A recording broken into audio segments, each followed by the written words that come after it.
What didn't feel like reality though, Danny, was the score Tuesday night between the Indiana Pacers and the Atlanta Hawks. 157 for the Pacers, 152 for the Atlanta Hawks. Tyrese Haliburton, 37 points, 16 to 6, 9 of 15 from 3. This dude is absolutely cooking, Danny. I saw the stat the other day. His assists are leading to more points than Joel Embiid is actually scoring himself. Joel Embiid is leading the league in scoring. However, Tyrese Haliburton, just off his assist alone, is getting more points from that than Joel Embiid is actually scoring, on top of the fact that Haliburton is scoring himself. It's out of control what he's doing right now. They are playing at a crazy level right now with their pace. First and foremost, your reaction to the score, to the game. I know you, as somebody who prides himself on the defensive side of the ball. Yeah. That's probably that's exactly my reaction. I didn't watch the game. Usually I get a chance to catch some of them. I didn't get a chance to watch this game. I did see some of the highlights. My first thought was, where's the defense? You know what I'm saying? Like, but it seemed like an exciting game. Then they were like, this is one of the highest scoring games. And I looked up and obviously people put up the Clippers versus Sacramento when they both were in the 170s.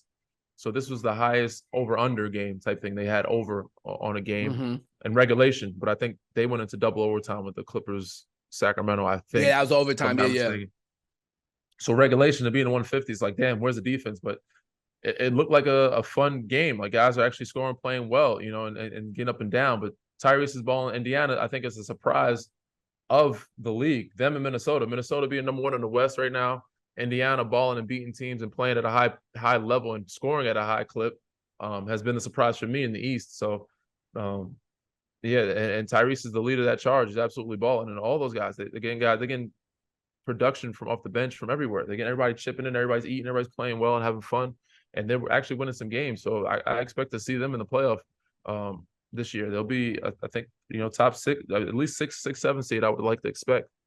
Yeah, I would expect to see them at the very least in the play-in scenario. As of right now, they have 1, 2, 3, 4, 5, 6, 7, 8 players averaging in double digits right now. They have at least 5 players shooting over 38% or better from the 3-point line.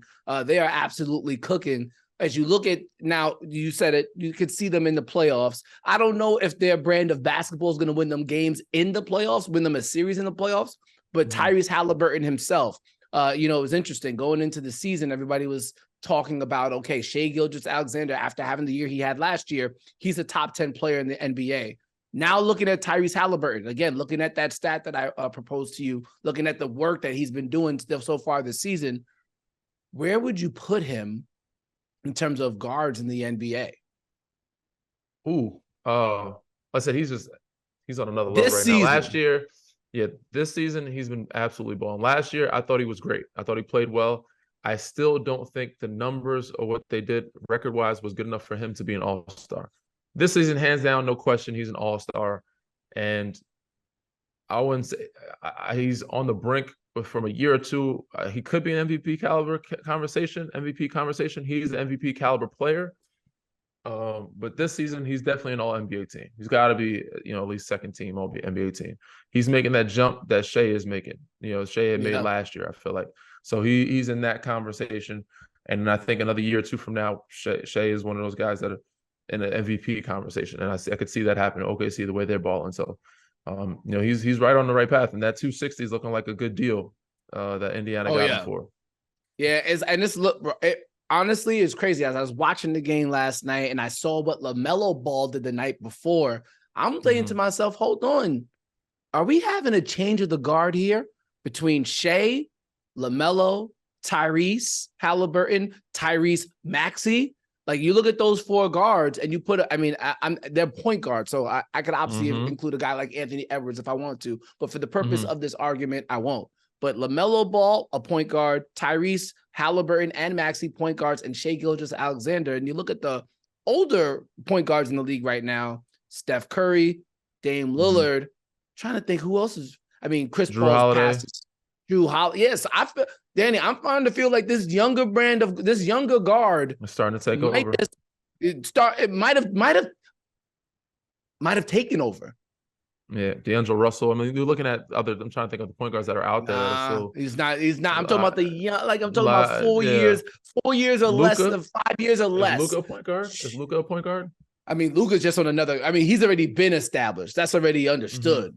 But these younger guards, I think they're like they're at the point now. They're making I'm the not leap even quicker thinking than I about expected the them guards. to. Yes, Yeah. yes. So I said there's certain things that I'm surprised by, certain things I'm not surprised by. Like I'm not surprised by Tyrese Maxey. I've seen it up close. I know what he can do. Desmond Bane. I got a chance to be teammates with these guys, so I know how good they were when Tyrese signed his extension. When Bane signed his extension, I wasn't surprised by it.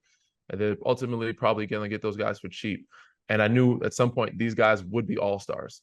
At some point, I did not think it would happen this year for Tyrese Maxey. He's going to be an all-star this year. And this is what, year 4 for him? For him to be I thought like he's maybe a year or two away, to adjusting and adapting to it.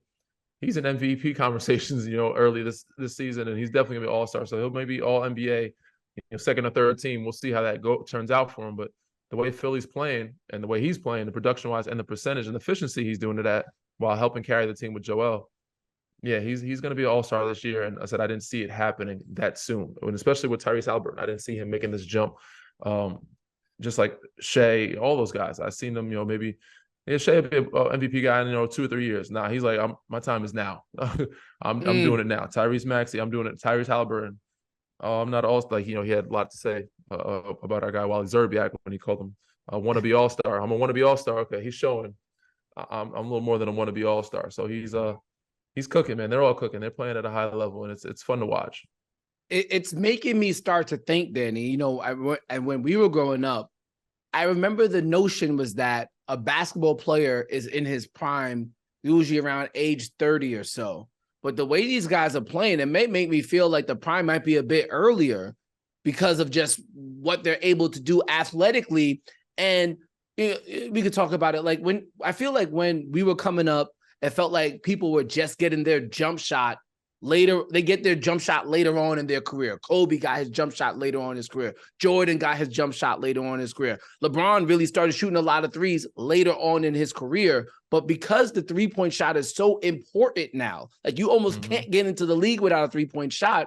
It's like the prime could come a lot earlier because the skill, obviously you still need the IQ, but the skill could be is more present now for younger players than it ever was before. And then obviously you're at the peak or close to your peak of your athleticism because you're young. For sure. I definitely agree with that. The game has evolved. The game has changed a lot. And I was talking about it today. We watch a lot of other podcasts. Big shout out to all the other players that do their podcasts. I was watching Gilbert Arenas. I joined his show one time. Big shout out to Gil. He had him and Rashad McCants were talking about Kevin Durant. Why is he not being as hyped up or talked about as much as LeBron James? Because ultimately he could go down as one of the best or the greatest to ever do it. And, a lot of people are like, we'll never see another KD again. But then Wemby comes across, then Chet comes across. And it's like these guys, because the path that KD, he had paved the way for them, you can allow skinny big men. Because back in the day, a guy like Chet being a 4 or 5, it would have been tough to play in the NBA. You know what I'm saying? Because it's a different type of game. Now the stretch 4 small ball, Draymond has changed that game. KD has changed the game to where big men or skinnier guards or skinnier big men now can play in the perimeter and also be a very effective both inside and outside on the court. So you see Chet, you see Wemby, you see how these guys are evolving and playing. It's a different type of game and the skill level. You don't see, we thought we never seen another 7-footer move like KD because you don't see 7-footers get away with being that skinny in our league. But now it's like, because how good he was, how he could handle it, and because now it's small ball, you can be whatever size and be in this league now because of the skill level. And that's also with guards. Like I said, back in the day, guys would look at a guy like Trae Young and be like, nah, he wouldn't make it. He's too small. Because of the skill level, the IQ, and because of three-point line, how much it's evolved, it's like, anybody could play. It doesn't matter your size, how strong or skinny you are. Like there's a place for you. You can figure out your niche. So yeah, man, it's evolving at a high clip. A lot more scoring. I do wish I could see more defensive side of it though, because I'm more of a defensive player. I'd love to see more pride taken on that side and more competitiveness, and defense have more freedom to play defense. Because I think with the rules and how things are now, it's harder for guys to play. Like you could barely touch. Like now, offense are they're creating and initiating the contact and still getting calls. And defensive guys, it's hard to stop anybody with that. You guys they're too skilled. But I would love for them to go back to some of the old ways. They did do this year. They did the flopping thing, but I have not seen it called not once during the regular season. And I've seen preseason, it. I saw it in the regular season. There's a lot of people flopping out there still, and they're trying to take that out of the game for take away the referees. So guys tricking referees and keeping the game a little more physical, and not having theatrical reactions. There are technicals that are being called for BS stuff, but the flopping, we could try to take that out of the game, and just the softness and allowing defense to actually play defense. That's what I would like to see more of.